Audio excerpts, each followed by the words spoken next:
Welcome to the Big Play Cleveland Show. I'm Gabriella Cruz alongside Chris McNeil, Nick Padone. Guys, the Cavs are... They snapped that losing streak, thank goodness. So we could wear the Cavs shirt today.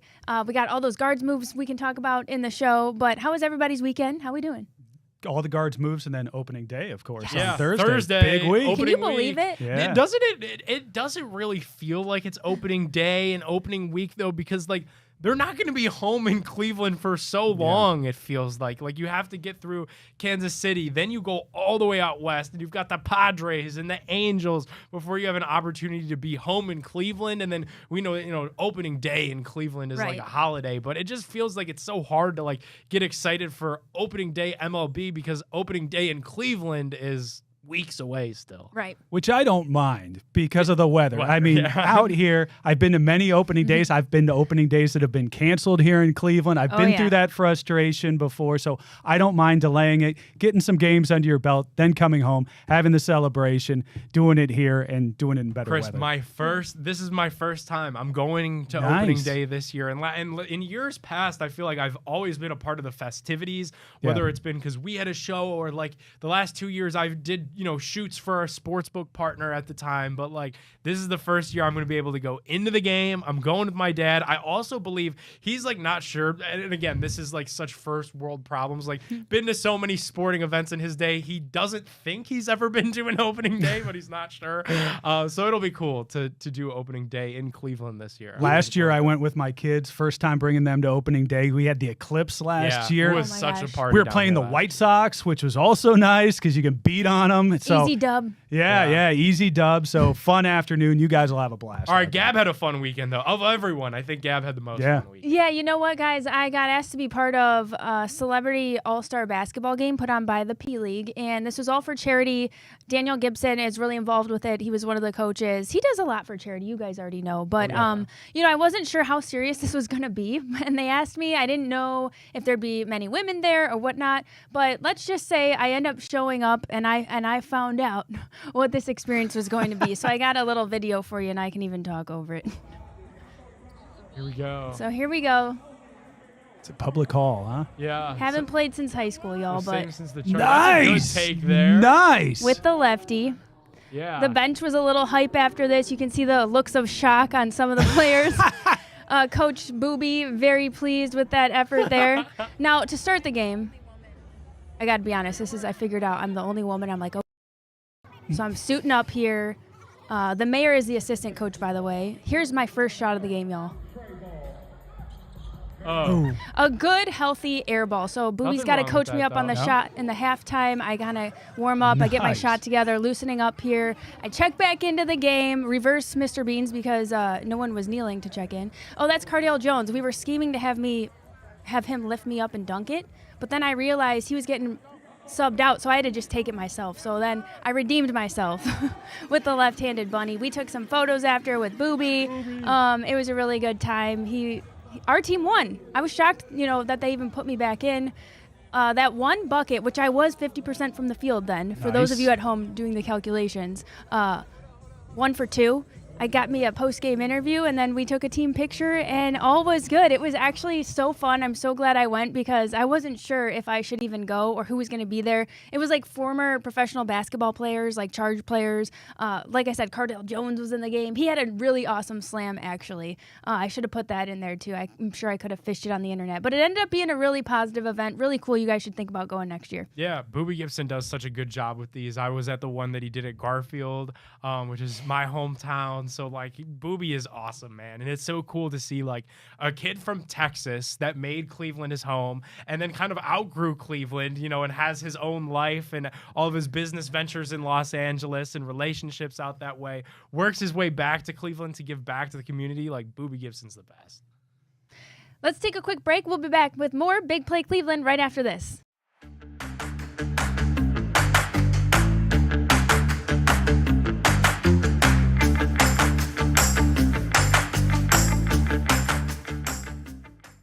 Welcome back to the Big Play Cleveland Show. We've got our Cleveland headlines brought to you by Fairway Ford. Cleveland headlines, as always, brought to you by Fairway Ford. The best deals for sports fans. Fairway Ford will beat any price and deliver anywhere.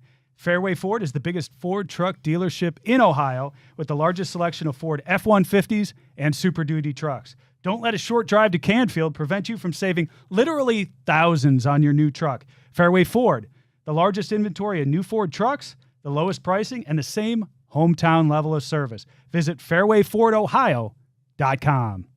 Okay, gang, the Cavs losing 4 of their 5 recent games here. A little odd for us, right? We're just so not used to that long of a stretch. But is it reason to panic? We saw Donovan Mitchell was shooting like 14% from the 3.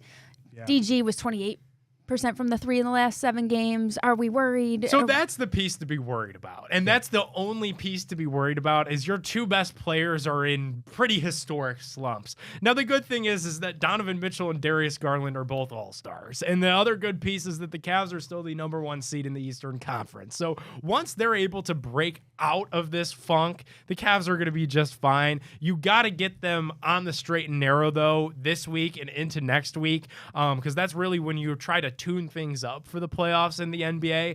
But that's the only thing to be worried about is that right now Donovan Mitchell and DG are in some really weird slumps.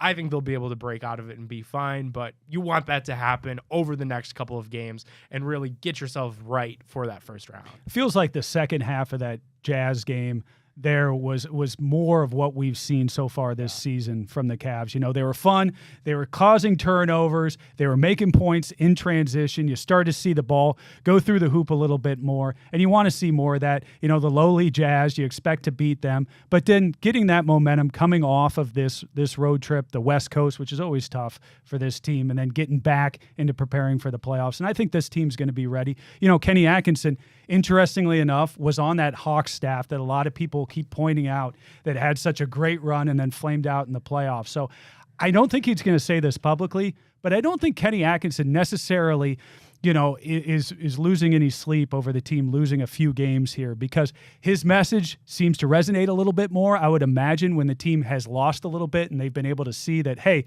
maybe what Kenny's telling us is actually something we need to internalize. So I think that does help the team a little bit and will help them in the playoffs. I'd rather see them struggle now than later on down the road. Yeah, and I'm so sick of those Atlanta Hawks comparisons. Like, can we please? Like, this team is way more talented top to bottom. They're way better coached top to bottom. But it is wild that Kenny Atkinson was on that staff. It was. Right? And I think this Cavs team, though, dissimilar to those Hawks, after the Cavs, by the way, and LeBron James were the team to dismantle them, this Cavs team has staying power. I think these Cavs are going to be around in this Eastern Conference for this postseason and many postseasons. More top-end talent and more depth. I think they got him on both sides. Yep. Yeah, I'm actually surprised. I don't know about you guys, but I'm surprised we didn't see a little bit of a quote-unquote slump sooner, only because – I don't know. It becomes a long season, and it's hard to sustain the level of excellence they've been playing at lately. At some point, you got to get a little tired. I don't even know if bored's the right word, but... And here we go, too. That West Coast just sucks. Yeah, that sucks for everybody. For the reporters that are out there. It's not like you want it to be an excuse, but it's the reality of the huge time change and different hours and playing all of these games in such a short amount of time, too. Like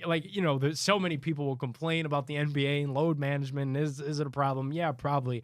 But going from Eastern Standard Time to Pacific Time, even for us three as vacationers, is going to take us a day to get used to.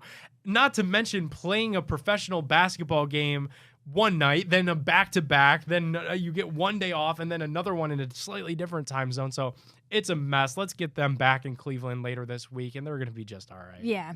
Okay, the Browns, they signed Jerome Baker and Jenkins. Hey, listen to this. Jerome was the, I'm pretty sure he was the coach on the other team for the celebrity basketball. Oh, very nice. Yeah, so it was Booby versus him. We beat him. But cool guy, he was there. Do you like these moves? Is the Baker signing a sign that JOK might not be ready? Yeah, Jerome, a local guy, went here to Benedictine, obviously Ohio State as well, ace season in the league. I think this is a quality signing for us. I think you worried about not only top end, but also depth at linebacker. You wonder about JOK. Hopefully all is well with him. You haven't seen many updates, which leads me to believe that maybe it's going to take a little bit longer, and who knows if he's going to get back on the field. He's obviously, his health is number one and paramount over anything on the field right now. But I think this is a nice signing. Like to see that. And then also, picking up Jenkins, I think that answers some depth questions there at guard. may open the door, Nick, to something we may be doing with our guards. You know, you got a couple of very good veterans there at guard for the Browns. Could we move them? Could be. That could be. Maybe this is a little bit of foreshadowing about Wyatt Teller. He's a guy that's getting older and getting more expensive. And if you know about anything about how the NFL works, you usually try to get younger and less expensive, especially at a position like offensive guard. I think we all love Wyatt Teller in Cleveland and some of the pancake blocks that he's been able to deliver throughout his career. But Tevin Jenkins is a guy that's still just 27 years old. He's got a ton of starting experience. Now, albeit that starting experience was with the Chicago Bears, and that was part of the problem with the Chicago Bears was that offensive line. So hopefully getting him in here to Cleveland, having him in camp with some of the, future Hall of Fame guard, potentially Joel Bitonio, and All-Pro in Wyatt Teller could help him develop as a dude that's still just 27 and has a lot of good football left. Yeah. All right. I think that's enough of Browns, so don't you? That's pretty solid. Draft a month away. We never want to spend too much time. Do you want to have some draft thoughts here? We'll do some draft thoughts, I'm sure, later in the show. Okay. We can wait on draft. Still wonder what we're going to do at quarterback, right? Still, that's the lingering question. All these other signings are great for the Browns. I think it. these are some good quality signings, don't get me wrong. But at the end of the day, you still have to answer the question of who's going to be your quarterback. And I will say, it's almost impressive to me, the work that Andrew Berry's been able to do to fill a lot of these gaps outside of quarterback. Like linebacker was a question mark. I still think they should address the defensive line and the secondary, specifically the safety room in the draft. I like that they've been able to pick their spots, though, in free agency. It's tough to do when you're a little bit strapped for cash and you don't know who your quarterback's going to be. I like these smaller moves that they've been able to make as we sit here and wait. The other lingering thing, is this the week we re-sign Nick Chubb? Is that going to happen? Could be. Yeah. Oh, that'll be interesting for us to see. So the NFL draft is exactly 1 month from today as we shoot this show. So your lingering questions will be answered soon.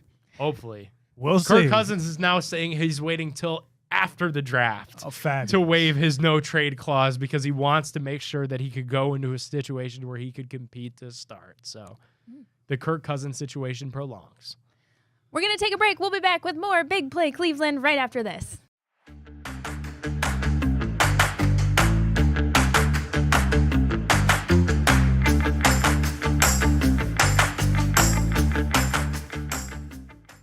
Welcome on back into the Big Play Cleveland Show. It's time for everybody's favorite segment. We're bringing the heat with Jensen Lewis, brought to you by our friends over at Northeast Factory Direct. Jensen's on the road. I'm getting ready to go on the road, West Coast with our guards.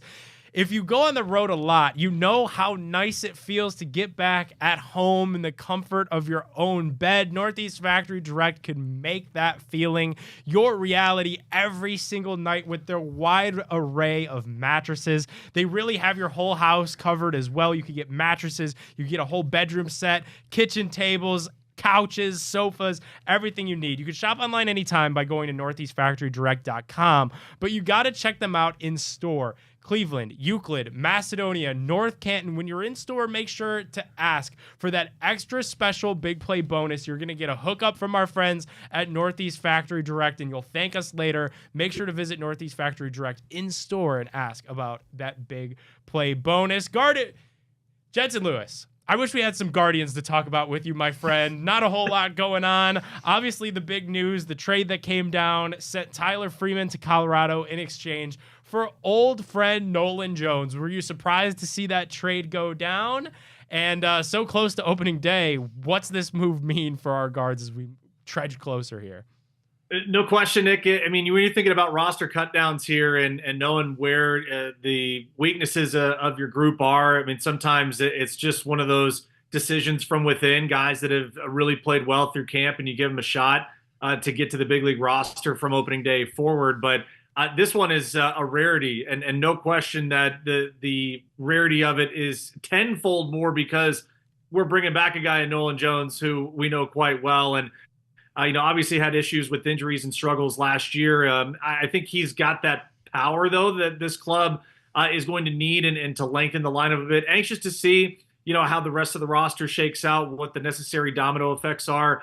But either way, a real good kid in Tyler Freeman, not only as a person but as a player. He's going to do great things in Colorado, but good to see Nolan Jones back here in Cleveland. You talked a little bit about the dominoes. A lot of dominoes could fall because of this deal here. So what kind of a role is Nolan Jones going to have? What does it mean for Will Brennan? And what does it mean for us at second base?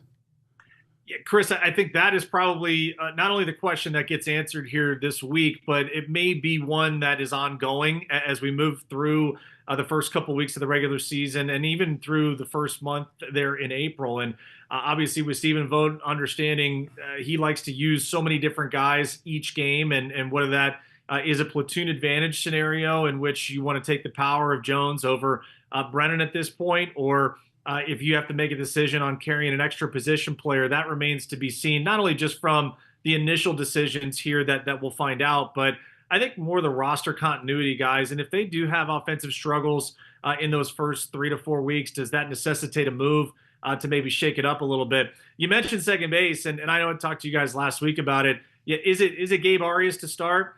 Maybe, but is that, in stone, or are there going to be other candidates? I think there would be more candidates if the offensive struggles are something that happens out of the gate as well. Yeah, do you see Daniel Schneemann kind of maybe being more of a utility guy with Freeman out of the picture now? Yeah, Gavin, kind of that Swiss Army knife that we've done before, right? We've seen Schnee be able to do so many different things, and it feels like Voter has a mandate. You better be able to play like 4 positions to be able to make the roster and be part of the bench. But what I think he does so well is that he's prepared. And the skill set is there to be able to kind of plug and play. So, yeah, it wouldn't shock me if that's the role initially for Daniel Schneemann. I suspect you always like seeing pitchers get paid. Tanner Bybee gets an extension, probably good by your book. What's your evaluation of that extension for Tanner Bybee? Thrilled for the player. You're right, Chris. And it is so well-deserved for a guy that, we think about it, just a couple years ago was thrust into this quote-unquote ace role with Bieber having the injury issues, and then just a guy that really from a personality standpoint is so good as a leader, and then really made it stand up on the field. Usually you see a little sophomore slump, or you may have a guy that takes a step back. He did not. He just kept charging forward, and know his dad Scott, and having exchanged some back and forth with him over the last year or so. I think this is not only great for the player, but even now for the organization moving forward, is you have your ace of the future and of the present, and at an incredibly affordable value, considering what we all know is the most expensive commodity in Major League Baseball. All right, Jensen, we got to ask, though, who's next? Who's in line for the next extension? We want to see Stephen Kwan get done. So much smoke about could it be maybe getting in front of a guy like Gavin Williams, Kyle Manzardo. What are your thoughts? Who is the next Guardians extension? Yeah, Nick, logically, you would think it'd be Kwan just because of the service time and where he is in relation to arbitration. We saw with Tanner being able to buy out all the arbitration years remaining, and also some free agency as well if you maximize the years of the contract. I mean, Manzardo is probably a bit early, and I would say Gavin Williams too. Almost you need to get through this season. And truth be told, this front office has been incredibly patient for their track record to want to be able to do that. The thing that probably strikes me the most is you offload the Andres Jimenez contract, and that should open up a fair amount of salary, as well as not having to worry about a possible Josh Naylor extension anymore. Yeah. So they could get creative here, and they could entice maybe some of these other guys to want to take it at a discounted rate. But I would say once we get to opening day, I would be very, very shocked if any other extension news happens beyond that. We've talked all offseason about Tristan McKenzie. It seems like we finally got our answer on where he's going to start this season. Logan Allen is going to be our 5th starter, getting the lefty out there, which means Tristan's going to go to the bullpen. What do you think about that move, and how easy is it for somebody to transition from a starter to the bullpen, Jensen? Yeah, Chris, honestly, I mean, Logan, first and foremost, Logan Allen deserves this spot, pitched as incredibly well as we've seen him throughout his Cleveland tenure, and really bounced back. I think absolutely answered all the questions that this front office and coaching staff wanted him to at the end of last year, through this offseason and through spring training. That's what you ask guys to do, is to come in, make the decision difficult, or in this case, make it pretty easy because the numbers really stand up. I mean, outside of Gavin, Logan was as good as anyone that they ran out there in the Cactus League. As far as Tristan goes, and it kind of goes back to conversations we've all had in the past, man, when you can't command it, it's hard to do business at the big league level. And I think that's the one thing I would focus on if I'm Tristan. It's not about putting innings together. It's putting outs together. And when you transition to the pen, his stuff will play up. He'll have an uptick in velocity. But that also is a little bit of a ballet to control the adrenaline that you're going to have, knowing you don't need to go the distance or as long as he would if he was a starter. And so I think for him, I would really simplify the routine. I would worry about just collecting outs and not worry about innings. Get yourself in the right frame of mind, being attack oriented, being ahead in the count every single hitter, and kind of build those little Lego blocks into a much more formidable mindset with that back of the baseball card that we know he's capable of. Okay, Jensen, David Fry, he had that reconstructive surgery on his elbow, October 30th. They were projecting about 6 months of recovery. Any updates on his progression? Yeah, honestly, Gava, I think they'll continue at this rate, and we know that it's kind of that middle of the year timeline where you would hopefully be able to get him back as far as swinging the bat. We know that he won't be available defensively, or if he is, they're going to take that very, very slow. But if you think about Bryce Harper years ago when he had a similar injury, they moved him to first, and it allowed him to still have that potent bat in the lineup. So all the reports sound like he's doing well, and I would anticipate that timeline remains the same. Okay, it's time for our Northeast Factory direct question of the week. Jensen Lewis is out there in Las Vegas right now, ladies and gentlemen, because it's March Madness time. It's NCAA tournament. Jensen, we do fill in the blank on this show every week. Blank is your NCAA tournament winner. We got Sweet 16 starting later this week. Who's winning this thing? Who's cutting down the nets? I'd originally pick Houston, and I do feel that they're up against it in this region. Guys, I don't know who is on the committee that does not like Kelvin Sampson, but your number one seed for that region has to go to Indianapolis. They're going to play a de facto road game against Purdue, and then if they get past that, they got to play against two of the best traveling fan bases in Kentucky and Tennessee. So one of those teams vying for the opportunity to get to the Final Four. I had picked Houston at the beginning. I think Duke has looked unbelievably good. And so I think it's either Duke or Houston that wins it. If you're putting me to it, I think the Blue Devils end up cutting down the nets. I love it. Blue Devils have been a lot of fun. Cooper Flagg looks to be the real deal. Kind of has the alien buildup. Jensen, appreciate you joining us. You bet.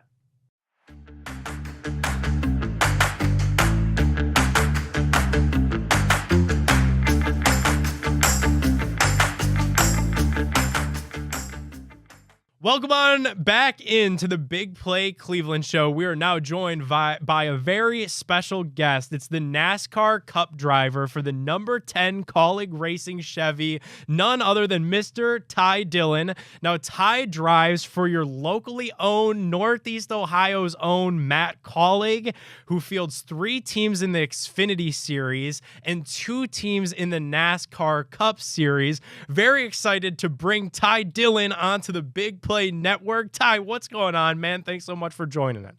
Hey, man, it's going great. I'm happy to be here, and I'm a huge sports fan. Love talking about NASCAR, so I'm glad we're linking up to do this, especially in our owner's hometown there in Ohio. So let's have some fun with this thing. Yeah, this is definitely going to be a lot of fun because this is going to be a concept where we blend both. We'll talk a little bit of sports, we'll talk a lot of NASCAR. I want people to learn a little bit about you. Your dad, NASCAR legend, grandpa, NASCAR legend. Racing has always been in your blood, in your DNA. Did you always know that you were going to be a NASCAR driver growing up?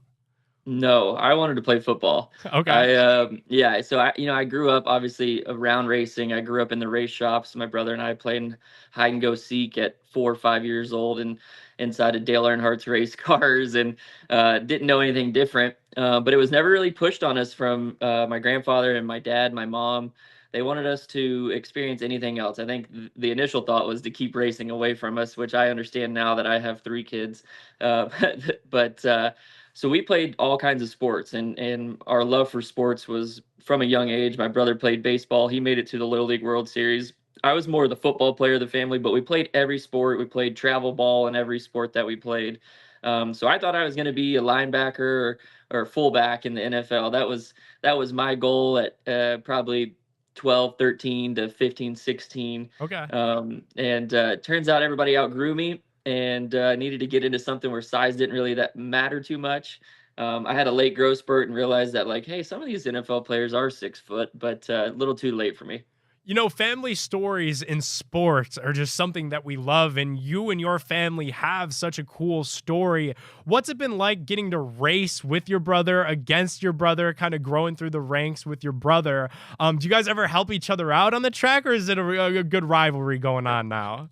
It's a rivalry. I mean, anybody that has a sibling that's competitive in sports or anything, you know how it is. It's you always want to beat them, but you have to do it with a bit of weighing the consequences on the other side. So from the time we've ever raced against each other or played any sports, I mean, when we were little, like I said, we were having foot races to the car after dinner every night. So we've always wanted to beat each other. But I think as we've grown and matured, it's been such a cool thing to he's 2 years older than me, so he's always been kind of a step ahead in years as far as career in racing. And to watch him not only succeed, which is always helpful, but his failures before I got to the level really helped me and helped me understand, okay, these are things that I feel like he went through that I didn't have to go through, and vice versa. So we definitely bounce a lot of stuff off of each other. Our career paths have been quite opposite as far as racing.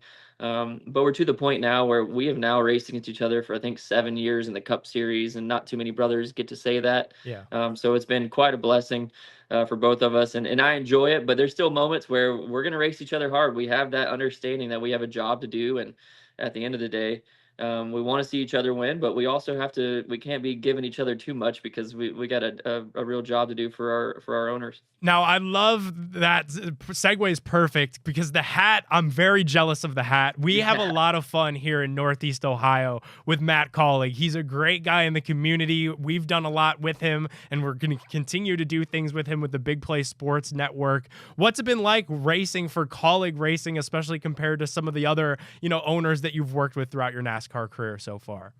Man, so far it's been an amazing experience. This is, like I said, this will be my 7th year in the Cup Series, but probably across a 12-year span that I've been competing in the Cup Series. And of all the different teams and organizations I've ran for, this one has had the most positive impact on me outside the car and inside the car. First of all, the speed has been really good, the best speed of any race cars I've driven in my career in the Cup Series. But the support from Matt himself, the drive to win, and just the way he treats his people is second to none. And that makes a difference. It builds this off-season momentum and confidence. When you have somebody that believes in you and wants the best for you, that makes a difference. And then you have Chris Rice, who runs the team, who's backing that vision up every day for him. And to me, it's been the most fun experience I've had. I know we're just a few races in, but I can just I feel like I'm appreciated and believed in here at at Collig Racing. And that just gives me the confidence to go and push everything I have, not only on the weekends, but during the week, to get the most out of this opportunity. So I'm full of gratitude that Matt has given me the chance to race for him and carry his name and his company. And like I said, we're just getting started, and it's getting better and better every week. Yeah, it's going to be a lot of fun. Looking forward to following you guys all NASCAR season long. Let's talk a little bit about the race that just happened this past weekend out there, Homestead Miami Speedway. I understand that this was a little bit of a learning race, for you, and that things were going really well. Now, there was something that went on with a tire and feeling some vibrations midway through the race. Explain to me, Ty, what happened during Sunday's race. Yeah, we were super hopeful this weekend of having a good run. My teammate AJ this is probably one of his best tracks other than the road courses. He just excels here. I think he has one of the best average finishes of any Cup driver there. And he was very strong, and I felt like over the weekend, my goal was just to try to get closer to where AJ was. And we were getting better and better. We didn't qualify very good. We started off our weekend kind of on a bad note with that, but we had driven ourselves up to 20th, and we're going to have a strong day. And I think it was 18 or 20 laps to go. I'm racing hard there with a group of cars, and it was the longest run we had on a set of tires, and I had a set of tires earlier in the race that so when we say cording the tires, the tires actually starting to unravel. It's down to the copper cords that kind of weave all the rubber in, and once you get to that point, the next thing that happens is usually you blow a tire. So we had one on our right front earlier in the race, and it was shaking really bad. So at the end of that long run of the race, I started getting a really bad shake, very similar to what I had in the right front. We were able to survive the right front. The caution came out and helped us out. But in that run, it was starting to shake really bad and it was very loose. And we still had about 18 to go. And, I kind of had a flashback earlier this year in Atlanta. I had a similar feel on the right rear of our car. And I came on the radio and told the guys, I said, hey, I think I have a flat tire. And they're like, okay, well, if you think you have a flat tire, bring it to us. And I'm like, well, I'm going to run one more corner. I didn't make it to the next corner and we blew a tire and hit the wall. So I had that in my head. We go into the corner. And now flashback to Homestead. I'm like, I can't make that same mistake again. It'd be way more detrimental than just coming and changing the tire. So we probably lost 6 positions on where we probably should have finished. Probably should have finished around 20th, 21st. So you look back at that and it's super frustrating, but I'm a big believer in process over results. And I feel like everything we did in that race was the right thing. We improved. We all executed in all facets, pit road, passing cars, making the car better. We did so many good things and the result just wasn't there. And then for me, it's weighing the balance of, man, you feel so bad as a driver when you make the call and the tire wasn't blowing out, turns out, but there was a vibration. So we still haven't dissected the car totally yet, but you just hate to give anything up, but you have to make that call. You have to make the right call, because if it does blow out, you're ruining your day and a car. So it was a tough learning situation. I think if I'm in that situation again, I would probably hit pit road again. Just you just never know. Tires are unpredictable. And that's really good insight for people that aren't familiar with NASCAR, to kind of get that insight of what you're thinking about as you're driving this thing along, and that the tire seriously might not hold out that much longer. You had mentioned your teammate AJ there for a second. For the people that aren't familiar with NASCAR, are you guys really working in tandem? Are you guys competing against each other? Obviously both representing Kaulig Racing. What's that like with AJ, and what are your guys, game plan for this coming Sunday? Yeah, it's very cool. Our sport is so, we only talk about the winner. There's 35 losers every week. So most of the attention goes to winning, and as drivers, and it's easy to be selfish in our sport. But I'm just not really that way by nature. I've always played team sports, and I've always believed in rising tides raise all ships. So when AJ's running good, I'm proud of our team, and I feel like I have part in that too. And I feel like the way our system is set up in NASCAR now, we don't get any practice during the week. We don't get many laps to really make a bunch of adjustments. So the better that our 10 team and AJ's 16 team and our crew chiefs can work together during the week, and us drivers can communicate during the week and get on the same page, one of us is going to have a better shot each week, and we're going to keep raising that bar. And we all knew that AJ was going to have a great shot this weekend, because he gets around Homestead so well. And the last 2 weeks he's been great, and I feel like his success is part of our success too. And we're doing these simulator sessions for hour and a half to 3 hours, and we're working on a full setup together to build the best car that both of us can have going on the racetrack. So been proud to work with him, and he excels so high at some of these racetracks we go to. He's only going to make me better, and I think as a team we've improved massively from the results of the Cup team last year, and we have so much more to go.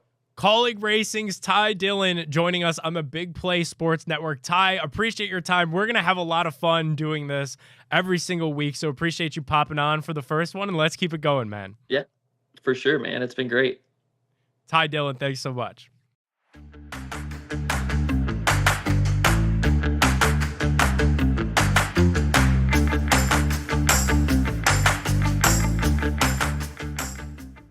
Welcome back to the Big Play Cleveland Show. We're going to do our fill in the blank segment. And, we've been all excited about March Madness, and it doesn't sound like anybody's bracket is doing better than the others, which is typical for us, I feel, year to year.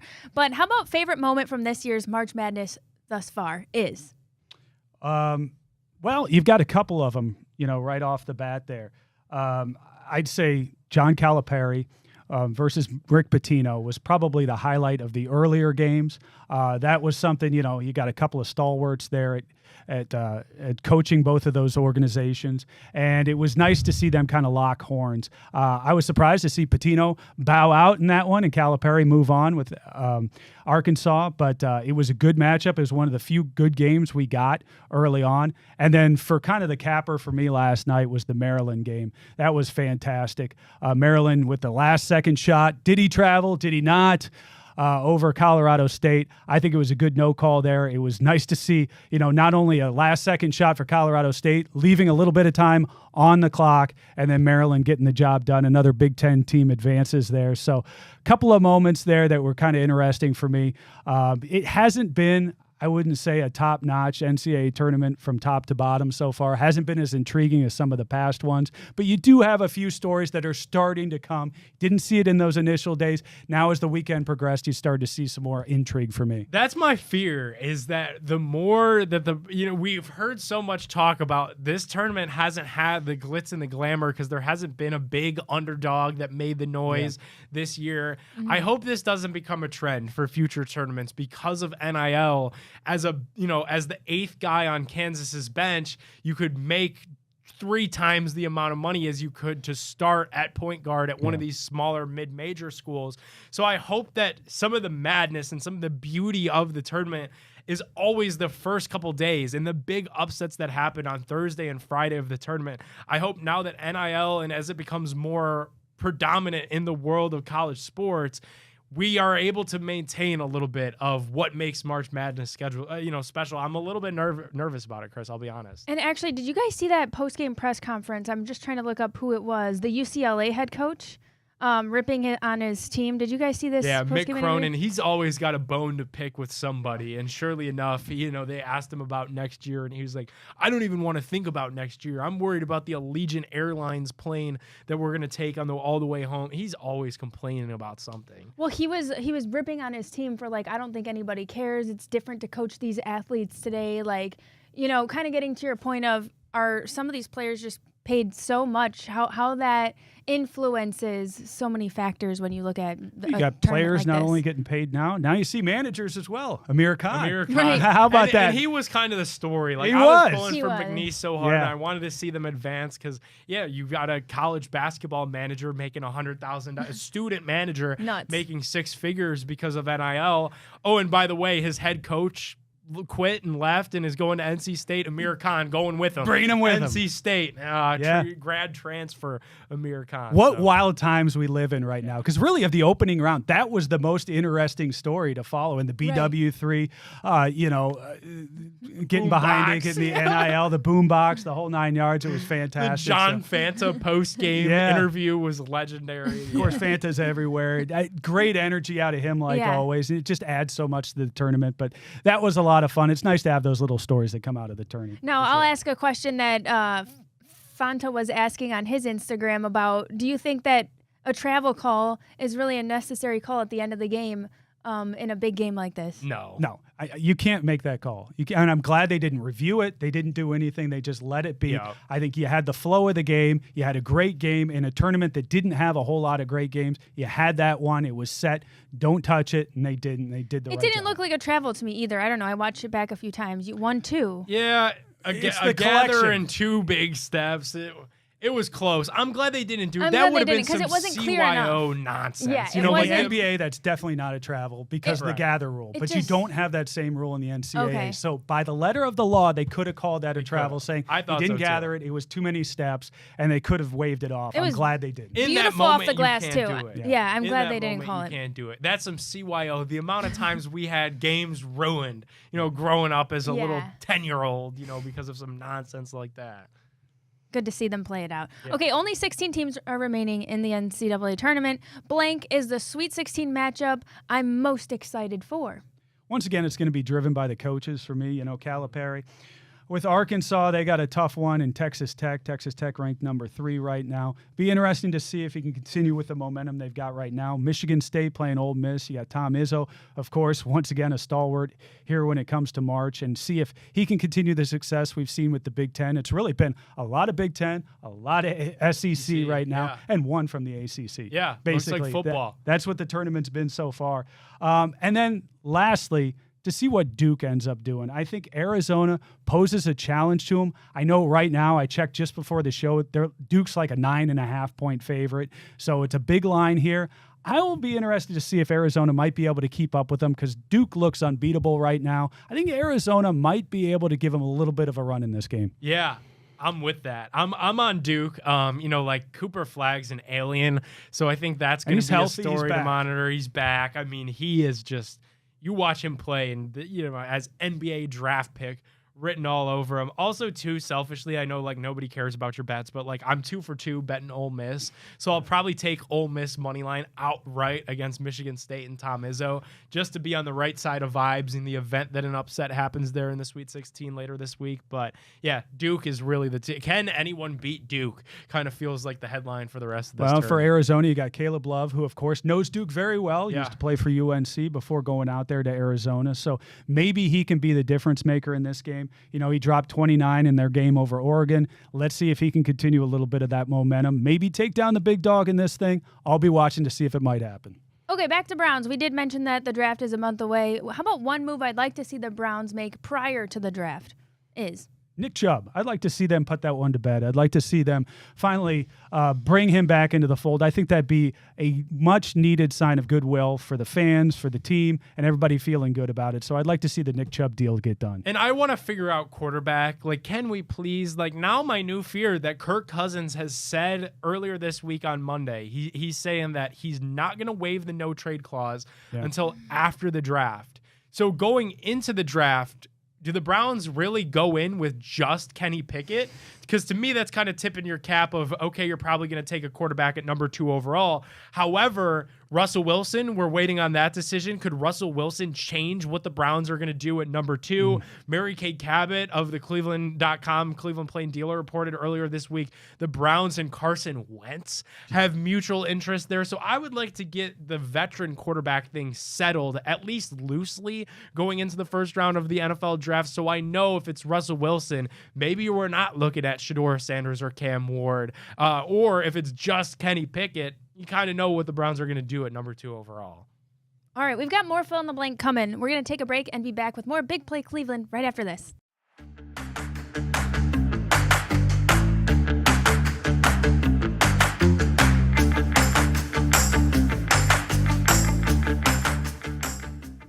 Welcome back to the Big Play Cleveland Show, and thanks for watching. We're continuing our fill in the blank, and we're going to talk baseball once again. Guys, I'm just so excited. Can't believe that the opener is right here. Nick, you'll be enjoying going, and I'm excited to hear about your experience.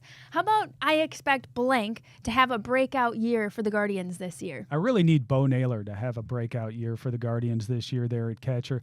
I'd like to see, he hit a few home runs here in spring training. I'd like to see that power progress. I'd like to see contact progress for him because, it wasn't that long ago that we were looking at him as one of the breakout stars for this team. And although he's performed okay, he has not reached that level of consistency that I think everybody throughout the organization and the fans have been looking for out of Bo Naylor. And I think if this team's going to be successful, we're going to need hitting from every position, and that includes catcher, and he's going to be a big part of that for this year. Yeah, he's the answer. I think especially at the bottom of that order, like look at how special Rocchio was in the playoffs last year. Like if Bo Naylor can be another bat in this order, that's only going to benefit the guards. That's only going to help us out. I'll say somebody different what about Luis Ortiz? Yeah. I feel like this is a guy that's going to be your 3rd starter in the rotation. We know Tanner Bibby's good. We know he got taken care of with that contract extension. We expect Gavin Williams to be that really good number 2. Luis Ortiz being your 3rd starter and being really good would be huge for the guards. Ben Lively of this year. Correct. And then that lets Ben Lively be just as good on the 4th day,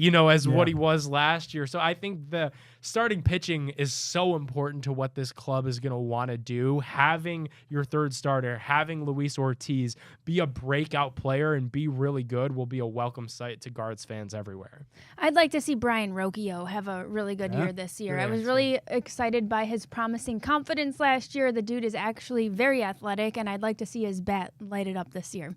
How about as we close out the show here, Guardians, how many games do you think we're winning this year? I know it's early, it's just a preseason prediction. To give you some context, we won 92 last year, and the season before we were 78 and 86 the year before. Sports books are saying, Gab, 82.5. That's what they set the over-under on right now for the Guardians. I'm going to go 85 this year. I think we're going to take a little bit of a step back, but I still think we're a playoff team, Nick. Yeah, and I'm going the same way. I'm going to go 87. 87, Mr. Optimism. I'm 2 more optimistic. games. And maybe I would have been at 85. I love that Nolan Jones trade, man. Yeah. I think now that you're going to, go between Nolan Jones and Big Christmas instead of Will Brennan and Big Christmas, shout out massive upgrade. I mean, the fact that Nolan Jones and Big Christmas both seem to be guys that could just absolutely crank a ball out of the stadium anytime they're at the plate. That changes things for the guards. Will Brennan wasn't really that same threat, so I'm really looking forward to right field now, where prior to that trade, it was a little bit more of a question mark. Now I'm a little bit more excited about that spot. Yeah. And Jones has already shown he's going to be such a smooth fit in the locker room and everything like that, so we're excited about it. How about, real quick, an AL Central team you're most worried about? The Twins. I know last year they were off a little bit, but I expect the Twins to come back, and I expect them and the Guardians to be vying all year long. It's already a nice rivalry. It's nice with the fans and the team, too, because the team is very serious about beating up on the Twins, and I think it's somebody that we're going to have to keep a focus on all season long. I'll take Detroit. We're not Detroit. We're better than Detroit. Let's go. Let's go. Yeah, we got to bring it. Okay, well, that's it for Big Play Cleveland this week. Thanks for watching, and we'll see you next time.